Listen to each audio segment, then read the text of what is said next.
Good evening my friends. तो अभी मैं एक सेकेंड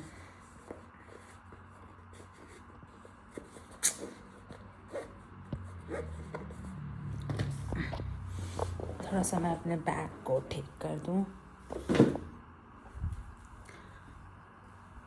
और मैं हो जाऊं थोड़ा सेटल डाउन।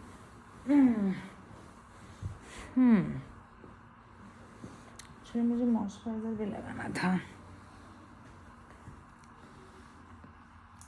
सबसे पहले मैं आपको बता दूं कैसे हैं आप सब। आई होप आप लोग अपनी फैमिली, अपने फ्रेंड्स के साथ अच्छे होंगे, सेफ होंगे, अपने घर में अपने रिश्तों को संभाल रहे होंगे। तो आज मैं कुछ नया टॉपिक लेके आई हूँ जो कि मेरे दिल के बहुत करीब है। बस एक सवाल, उम्मीद करती हूँ अगर आप लोगों को अच्छा लगे, इंटरेस्टिंग टॉपिक लगे कि आपके लाइफ से जुड़ी हुई है, तो कमेंट करके बताइएगा। क्या रिश्ते पकड़ के रखने से पकड़े हुए होते हैं? मतलब क्या रिश्तों को अगर हम पकड़ कर रखते हैं तो क्या वो हमारे पास होते हैं या फिर छोड़ देने से चले जाते हैं? मैं थोड़ा सा एक्सप्लेन करती हूँ चीज़ों को। रिश्ते मतलब वे नहीं होते हैं जो आपको रोने नहीं देते हैं। रिश्ते वे नहीं होते हैं जो रोने पे आते हैं। रिश्ते वे होते हैं जो रोने नहीं देते हैं। और रिश्तों का मतलब मैं ये समझती हूँ पर्सनली, मैं आप लोगों को अपना कमेंट थोप नहीं रही हूँ। रिश्तों का मतलब ये होता है कि वो इंसान या वो रिश्ता जो आपको समझे, या फिर आप उस रिश्ते में बंधे हो जिसे आप अच्छे से समझते हो या फिर समझने की कोशिश कर रहे हो, राइट। तो हम बहते हुए पानी को कभी रोक नहीं सकते हैं। मेरा ये मानना है, हम कभी बहते हुए पानी को रोक नहीं सकते हैं, और जो बह जाता है वो कभी आपका नहीं होता है। यही नेचर का रूल है। मैंने बहुत ऐसे लोगों को देखा है, या बहुत ऐसे हस्बैंड वाइफ को देखा है जो डोमिनेटिंग कैरेक्टर के होते हैं। डोमिनेटिंग कैरेक्टर मतलब क्या हुआ? एक सेकेंड। हाँ, डोमिनेटिंग कैरेक्टर मतलब क्या हुआ कि आपको वही करना पड़ेगा जो मुझे पसंद है, या फिर मुझे वो करना पड़ेगा जो आपको पसंद है, अदरवाइज़ रिश्ता नहीं चलेगा।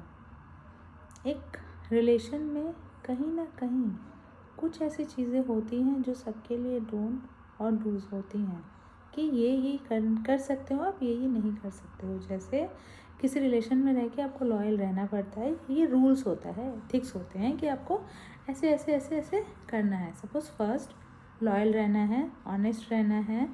मेरे लिए जो है लॉयल, ऑनेस्टी, बिकॉज मैं ऑनेस्टी के साथ कोई कॉम्प्रोमाइज़ नहीं कर सकती, भले वो मुझे तकलीफ़ दे, बट तो loyalty, honesty, fair and support, मेरे लिए ये इनफ है।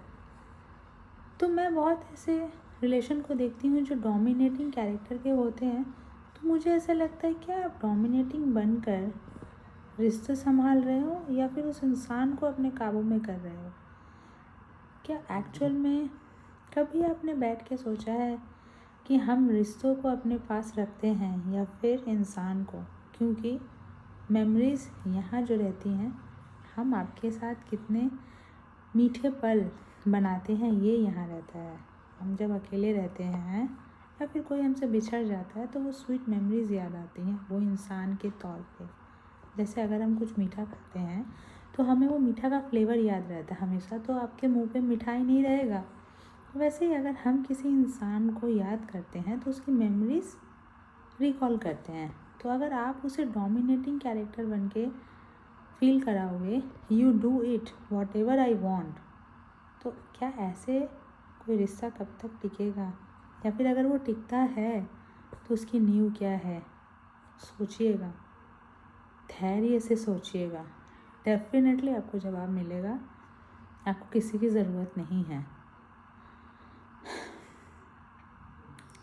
मैं यही बोलूँगी, हर रिश्ते में डोमिनेटिंग ना हस्बैंड को होना चाहिए, ना वाइफ को, ना लड़के को, ना लड़की को, किसी को नहीं होना चाहिए। क्योंकि डोमिनेटिंग किसी को पसंद नहीं आता है। हाँ, कभी कभी सख्त होना चाहिए, बट हमेशा नहीं। तो मैं आप सब से दिल से तो हाथ नहीं जोड़ सकती क्योंकि एक हाथ से मैंने कैमरा पकड़ा हुआ है। दिल से रिक्वेस्ट कर रही हूँ, अपने रिश्तों को लेकर बी केयरफुल।